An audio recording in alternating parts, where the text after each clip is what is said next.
What's up guys, welcome back to this channel.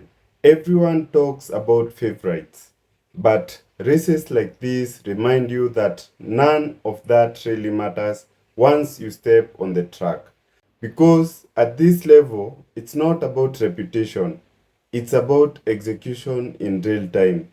One race, one moment, one opportunity. So guys, let's watch these races until the end, and then I'll come back and break down what really stood out and why this race was more important than it looks. Credit goes to the original broadcasters of this footage. Remember to subscribe and give this video a thumbs up. Thank you. Sonia. Phenomenal in Jamaica. She was a late add to the race, and she was a surprise winner there. She trains with Gabby Thomas and just looked really good in Kingston. Maribel Caicedo, the South American record holder from Ecuador, is in the race. Very international feel to all of these fields that they've put together in there. Alasia Johnson came through, had a great race last year and made her way to Paris after a great run in the Olympic trials. She's got a PR of 12:31, and then the Olympic champion Masai Russell. Man, she's had a great year. Her first year, she was Olympic champion, her first year pro. She won in Drake last week, had a good indoor season. I am excited to see what she will do here. She will surprise you. Lane 5 is going to be open. That's where Samba Mayella was supposed to be, the Olympic silver medalist. She's gone. Akira Nugent, fine Jamaica hurdler, another one of those Arkansas Razorbacks. And I think spent a year at Baylor as well, if I'm not mistaken. She's run 12:24, so she was in the Paris final. Kenny Harrison, love to see her in a race. Yeah, former world record holder at this event. She was added to the field here. Saw her on the elevator. She says she is super excited to run. And with that 100-meter PR last week, she's feeling really good. And then Megan Tapper fills it out third at the Tokyo Games. So she's got an Olympic medal, which is always good on your mantle to have one of those. So that's your field for the race. Responsibility for calling that race is our fine booth of Steve Cram, Anson Henry, and Kerry Tullifson. Gang?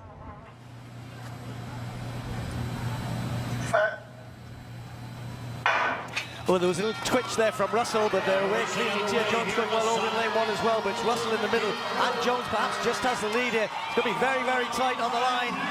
Very tight indeed. That's perhaps Russell just getting it. The tape wraps itself around Russell's midriff. 12, is that right? I'm looking at the clock here, 12.17? Really? We've got to wait for the wind reading here. It says 2.0, I think. It says 2.0? It says 2.0.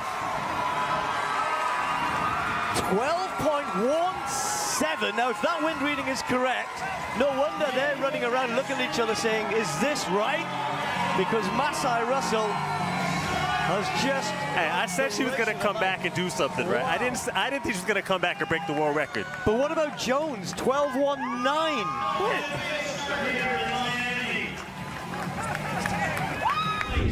Okay, so what a way to start. That's we talk about racing and bringing your A game. You're the Olympic champion. You well, not at your best in the first Grand Slam. And Tia Jones, just phenomenal. Nugent, 12:34 in third, and was a long way back.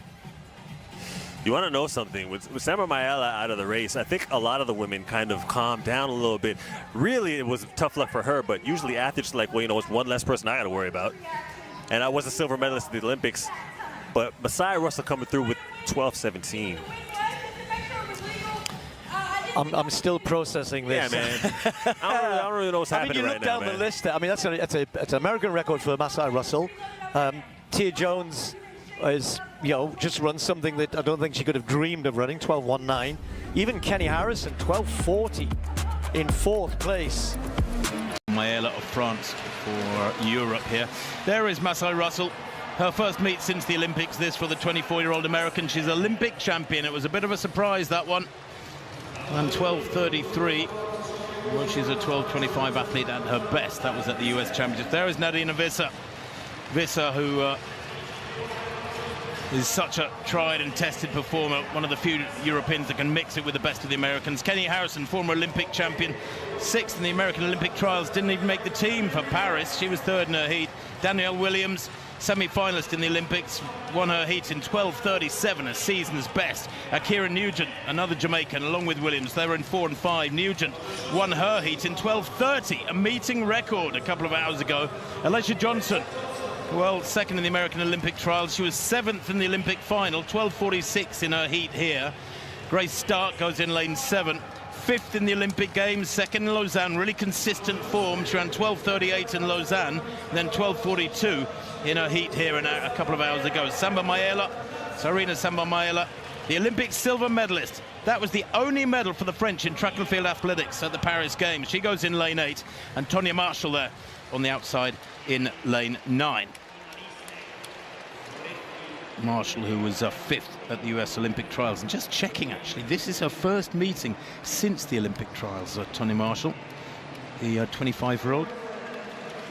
But look out here in particular for Masai Russell. She'll have been frustrated to have been 5th in her heat. She got through as a non-automatic qualifier to this from the 2 heats. She was the slowest of all of them, as you say, Hannah, with 12:56. But she is a 12:25 athlete. She's the fastest in the world this year. She's Olympic champion, and she's on the far side to right of picture in lane 1. Visser in 2. Kenny Harrison goes in 3.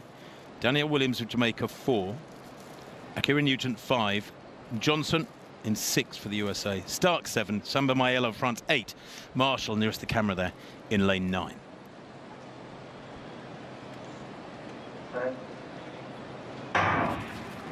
Little twitch there, I thought, from Nugent in lane 5, but they're away well. There's not a lot in it at the moment. Going really well, though, is Nugent in 5. She's gradually forging her way into the lead here. Nugent, if she can hold it together these last couple of flights, and she does, wins it by the best fat end of a metre there. 12:27. Oh, my word. She's getting quicker. That is a new lifetime best. And 12:27, that puts her right up there in the top 10 all time. There's only a handful of women have gone quicker than that in history. I'm just looking for the wind reading on that one. And 12:27, the wind was up to 1.9 earlier on. Minus 0.5, wow. Turn that around, make it a little bit stronger. They don't want too strong a wind behind them, though, because it blows them into the barriers and upsets their stride pattern. And actually, if you're very, very fast over the barriers and in between the barriers, then maybe a little bit of a headwind is a good thing. It sort of holds you back a little bit from messing up your stride pattern. But 12:37. I thought 12:27 came up initially. I think Nugent maybe hasn't got a timing chip on, because they're showing Grace Stark as the winner, and she was second. Yeah, I was just trying to. Thought I was going mad. I'm really impressed by Nugent. We watched the heats earlier on, which she looked great, so it's no surprise she's running fast. But after that heat, she limped off. She had to take her shoes off straight away. She looked in a lot of pain. I was doubting whether we'd even see the Jamaican back out here in the final, and she's proved me wrong. She's come back and run even faster. It's a wonderful race from Nugent against a high-quality field. Well, Akira Nugent then, a meeting record in her heat, and improves it in the final. It's confirmed 12:29, that meeting record. It is a fabulous display of consistent sprint hurdling from the Jamaican. Welcome back, guys. That was a really intense race, and this is exactly why the 100-meter hurdles is one of the most technical and unpredictable events in track and field, because everything has to come together perfectly. From the moment the race started, you could see how tight it was. No hesitation, no slow reactions. Everyone came out sharp, and that first phase is critical. Because if you are even slightly late out of the blocks, you're already chasing.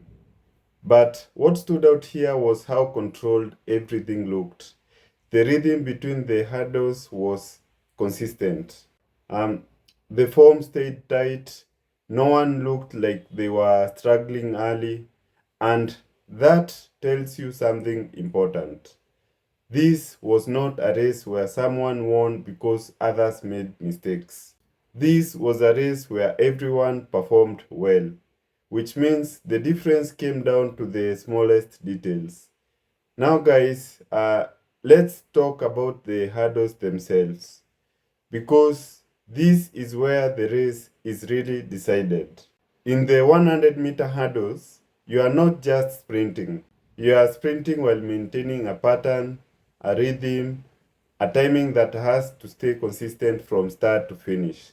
And what impressed me here was how clean the hurdle clearance was. No major stumbles, no big disruptions. That's not easy because when the pressure is high, that is usually where errors happen.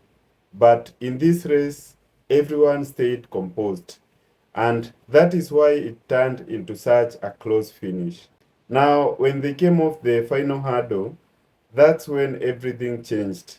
Because at that point, it's no longer about technique. It's about who can switch gears the fastest and drive to the line. And that final phase is where composure really shows. Because when it's that close, people start tightening up. They rush, they lose form, but the winner here did not panic. Stayed controlled, stayed focused, and finished strong. That's a big moment because performing under pressure like that is what separates top level athletes. Now, let's talk about expectations because coming into this race, there were clear favorites. People had predictions, people had assumptions. But this is exactly why track and field is so unpredictable. Previous titles don't guarantee anything. Being the favorite doesn't win the race. Every final is a reset. Every race starts at zero. And what we saw here was someone stepping up in that moment, not trying to force the race or chase too early, just staying in control and executing at the right time. That's maturity and confidence. Now, guys, another thing that stands out is how close the entire field was. We are talking about very small time differences, fractions of a second. And that shows the level we are dealing with here. At this stage, everyone is elite, everyone is prepared, everyone is capable of winning. So the difference is not huge. It's in the small details, things like better timing, better finish, and that's what decides races like this. Now, looking at the bigger picture, this race says a lot about the current state of the event. There is depth. It's not just one or two dominant names. There are multiple athletes who can win on any given day. And that makes the competition stronger because nobody can relax, nobody can assume anything. Every race becomes a real test. And that's good for the sport because it raises the level, it pushes athletes to improve, and it makes the races more exciting to watch. Another thing I noticed is the confidence across the field. Even in a high pressure environment, no one looked overwhelmed. That tells you that these athletes are experienced. Um, they've been in big races before. They understand the moment. And when you combine that experience with this level of speed and technique, you get races like this: close, competitive, and predictable. And honestly, that's what makes track and field so interesting because no matter how much analysis you do, no matter how many hours of predictions you make, um, the race still has to be run and anything can happen. At the end of the day, this race was not just about winning, it was about execution. Who stayed composed, who handled pressure, who finished the strongest, and that's exactly what decided it. So, guys, thank you so much for watching this until the end. If you have not yet subscribed, please consider subscribing. Also, please give this video a thumbs up. I'll see you guys in the next reaction. Thank you.